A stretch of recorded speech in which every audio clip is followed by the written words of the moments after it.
Welcome to the deep dive. Good to be here. So today we're unpacking a really thought-provoking piece. It's by Daryl Hagler. He's the vice chairman of El Al Israel Airlines. Right. And he connects some recent events, Mhm. specifically in Amsterdam, to this bigger idea about El Al's role. Exactly. It's this argument that the airline is, well, much more than just an airline. It's about safety, security for Jewish communities globally. But it's sort of safety net embodied by an airline. Yeah. So our mission for this deep dive is to explore that.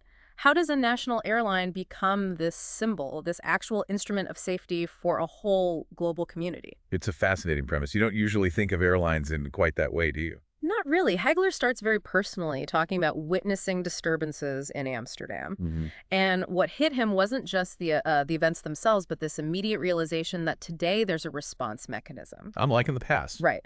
Unlike historical precedents, he points to Israel, and specifically El Al, as that tangible response. It puts these historical anxieties into a modern frame. Yeah, and that becomes his core argument, doesn't it? That El Al isn't just a carrier anymore.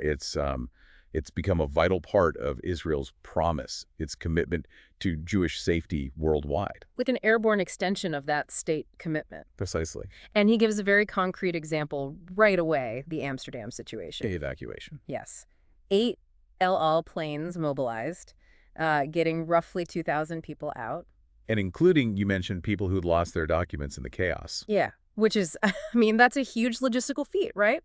Shows a system kicking into gear very fast. Absolutely. It takes it from an abstract idea of safety to, well, actual planes on a tarmac, getting Right. people out, real-world intervention. And he stresses this isn't a new thing for El Al. No, definitely not. He brings up the history. Operation Magic Carpet, right back near the founding, 1948, bringing Jews from Yemen, Iraq. A foundational part of their story, really. And it continues, doesn't it? He mentions Operation Exodus in the 90s. Soviet Union, Eastern Europe, a massive undertaking. And then Operation Solomon soon after. Ethiopian Jews, 1991.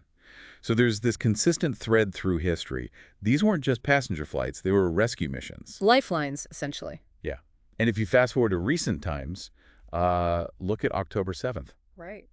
Hagler points out El Al's immediate response then, too. Mobilizing reservists, getting them back to Israel urgently. Repurposing commercial capacity for a national emergency. It shows that adaptability, that commitment in a crisis. Definitely highlights that dual role. Again, commercial airline, but also, a strategic national asset. Beyond just the physical rescues, though, there's the symbolic aspect Hagler emphasizes. That's key. He calls El Al a tangible reminder that Jews are not alone. And the physical manifestation of Israel's commitment are powerful phrases, They really are. It suggests the airline itself provides a kind of psychological reassurance. which, for diaspora communities facing uncertainty or threats, that visible link, that symbol can be incredibly important. It's a connection to a perceived safe haven. He really lands on this idea at the end, calling the planes vessels of hope. And connecting it back to that promise of never again will you face threats alone. Directly linking it to the lessons of history, the need for security. And, it's worth remembering Hagler's position vice chairman. There's a personal investment there, too. Adds credibility to the perspective, certainly. So, summing up this deep dive, it seems that Al really does occupy this unique space. Yeah, it's a commercial airline, yes, but it's also undeniably functioning as this crucial safety layer and a powerful symbol, especially when things get difficult. A symbol of assurance for Jewish communities globally. Exactly. Which leaves us and you with a final thought to consider. In our interconnected world, what other ways might national infrastructure or maybe even private companies take on roles related to the safety and security of dispersed communities? It's a complex question. How do groups maintain safety and identity across borders?